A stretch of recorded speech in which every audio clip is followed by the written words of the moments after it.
I wasn't even supposed to be home that day.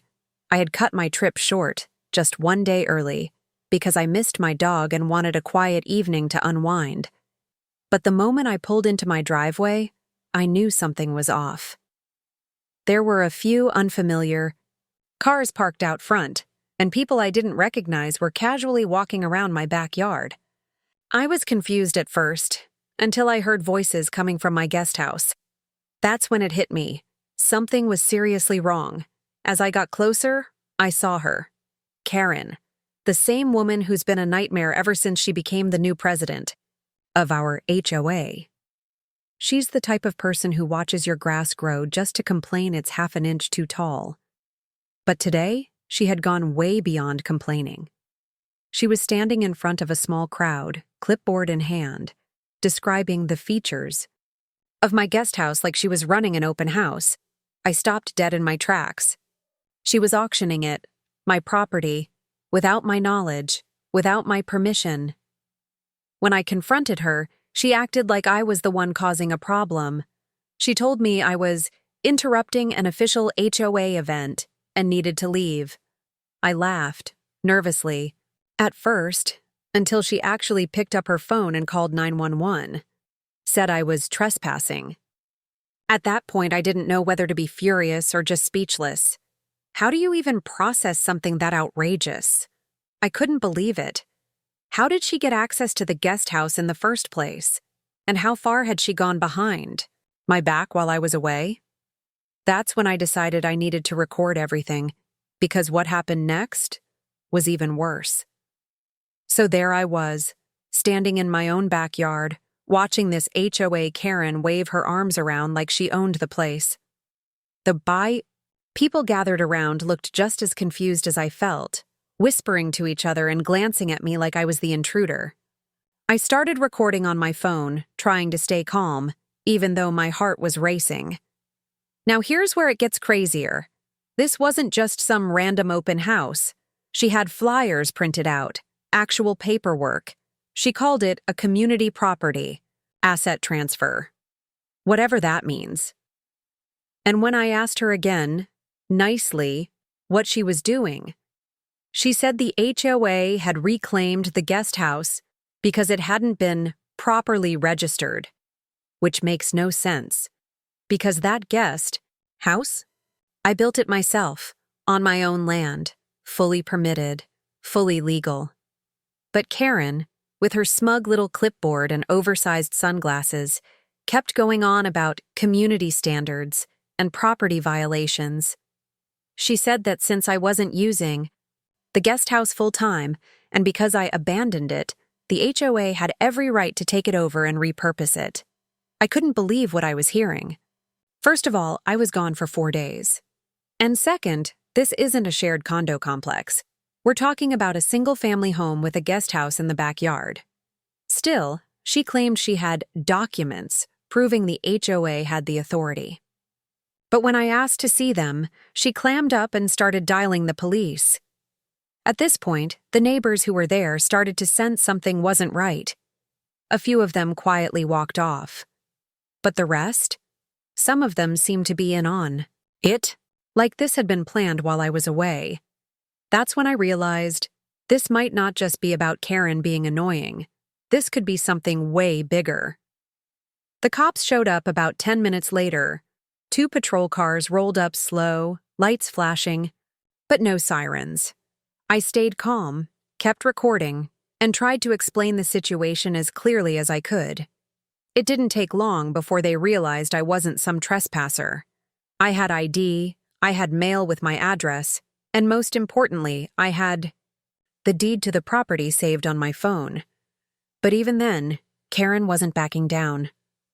She was still standing by the guest house like it was her personal project, telling the officers that I was interfering with community affairs and that the HOA board had voted to reassign the space.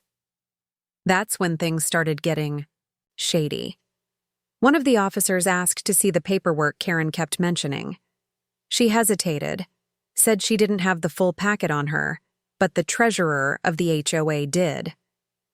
So now we've got a new character, some guy named Bob, who apparently handles the HOA finances. She said he was the one who approved everything. I'd never met him, never even heard his name until that moment.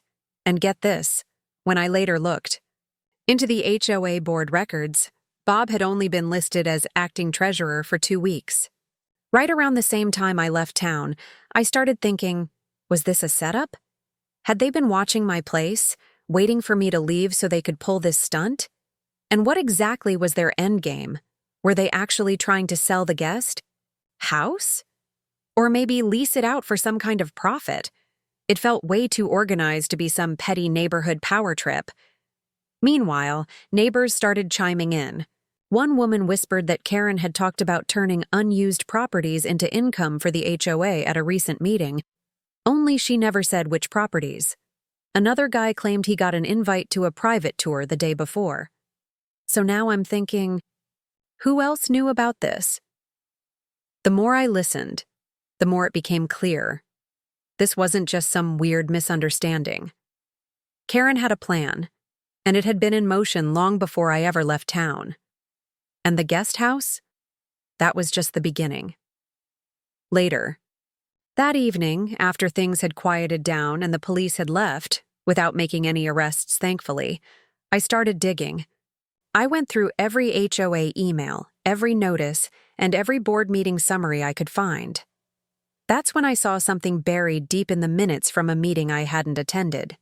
A vague proposal titled, Community Property Utilization Initiative. It didn't list addresses, just talked about underused structures and repurposing assets for HOA benefit. I knew that language wasn't an accident. I also knew it wasn't legal. Still, it explained why Karen had felt so confident.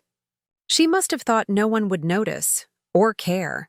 And with me out of town, she probably figured it was the perfect opportunity to stage her little auction. But here's the creepiest part. When I checked the security footage from my backyard cameras, the ones linked to my phone, the feed was gone. Just nothing. 4 days of footage, wiped clean. That's when the pit in my stomach got deeper. Someone had been inside my main house. Not just the guest house, they'd disabled the cameras, which means this wasn't just about the HOA trying to grab extra space. Someone had crossed a serious line. The next morning, I noticed a folded paper stuck in my mailbox. No stamp, no name. Just a handwritten note that read, "Stop digging. You don't know who you're messing with." And that's when I realized, this whole thing might not just be about property lines or HOA rules. This might be something bigger, something no one's talking about. And now that I'm involved, there might be no way to walk away clean. That note in the mailbox changed everything. Up until that point, I thought I was dealing with a shady HOA president and a couple of power-hungry board members trying to bend the rules. But now, this felt personal. The tone of the message wasn't just a warning, it was a threat. And whoever left it knew exactly where I lived, what I was doing, and how close I was to exposing them. I started thinking about that wiped security footage again. There's only one way someone could have gotten into my main house without breaking a window or tripping the alarm. They had a key. And the only copy I'd given out? That was to a neighbor months ago, back when I had some work being done and needed someone to let in the contractor. A neighbor who happened to be close friends with Karen. At this point, I was done sitting back. I filed a formal complaint with the city, then called a real estate attorney. But just as I was getting ready to take legal action, I got a call from someone I didn't expect. One of the neighbors who had been at the auction that day. He said he felt uncomfortable about what happened and wanted to talk in private. We met up that evening at a coffee shop across town. That's when he dropped the second bombshell. He told me that this wasn't the first time Karen had done something like this.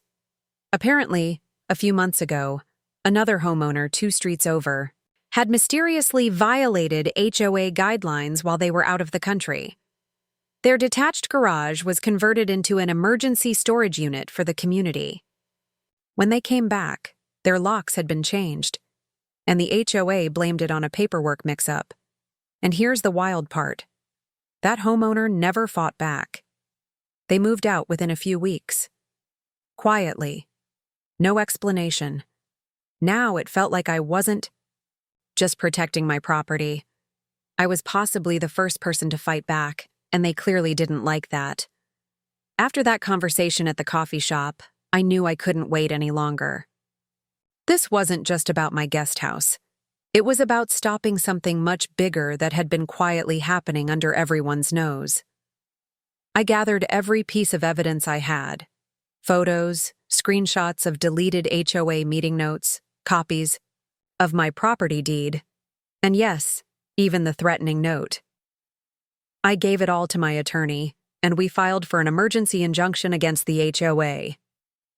2 days later, we were in front of a judge. Karen showed up, smug as ever, acting like it was all some big misunderstanding.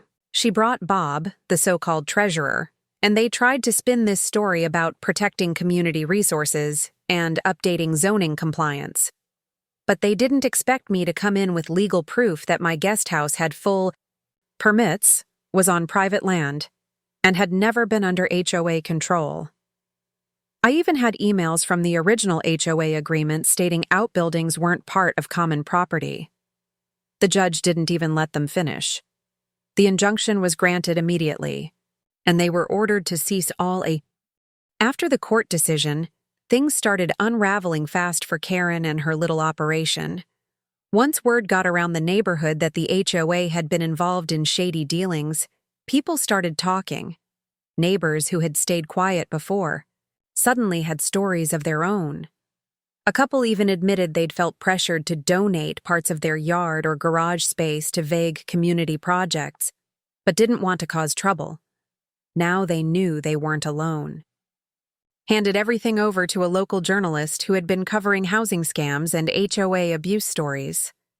They dug deeper and found paperwork tying Karen and Bob's shell company to at least 3 other developments in nearby neighborhoods.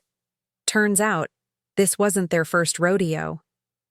They had a pattern: target homeowners who were out of town, find a loophole in vague HOA policies, then try to seize small structures and repurpose them for profit. Eventually, the city launched an investigation. The HOA board was dissolved temporarily, and Karen was removed from her position. Bob? He disappeared overnight, left his house with a for sale by owner sign and no forwarding info. Probably knew what was coming.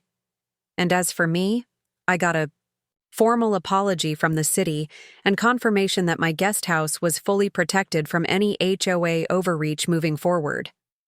But the truth is, the damage wasn't just about the building or the legal fight. It was the trust. For years, I believed that the HOA was just a group of neighbors trying to keep things tidy.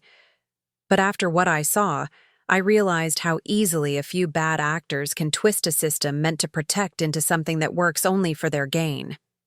Now I'm part of a small group of residents who've started rebuilding the HOA with real transparency, no hidden agendas, and no power games. We're working to change how decisions are made, making sure everyone has a voice, not just the ones with a clipboard and a fake smile. As for the guest house, I've put in new locks, new cameras, and reinforced every point of entry. I even let a friend stay there full-time now, just to make sure no one gets any ideas. But more than anything, I've learned to never assume quiet means safe, and that even in a calm suburban neighborhood, you've got to stay alert. To anyone out there dealing with HOA drama, stay informed.